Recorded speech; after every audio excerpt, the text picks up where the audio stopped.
жаман қаржауса да, ақ ұлпадай ақ жүзің шұғылалы, ренжіп кеттің кінәлап тағаласың, телефонды алмайсың жоғаласың. Көктем келсе құстар да оралады, көктем болып сен қашан ораласың.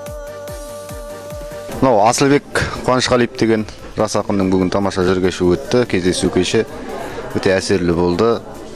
Кештің тақырыбының өзі де адамды бір мотивацияға шақырады ғой, мотивациялық бір тақырыпты таңдаған екен, өмірге ғашықпын деп. Себебі қазіргі заманда өмірдің құнын білмей жүрген жастарымыз көп қой.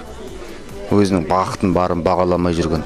Осы ретте Асылбектің бүгінгі кеші өте сәтті болды. Енді оның поэзиясы, оның жырларымен толық таныс болмасам да, бір-екі өлеңнен ақ оның үлкен белеске, үлкен болашаққа қадам басып бара жатқанын байқадық. Өлеңдері өте сәтті шыққан туындылар, дүниелер, махаббат турасы болсын, өмір туралы болсын, немесе отбасылық құндылықтар туралы болсын, барлығы да өте сәтті өрілген.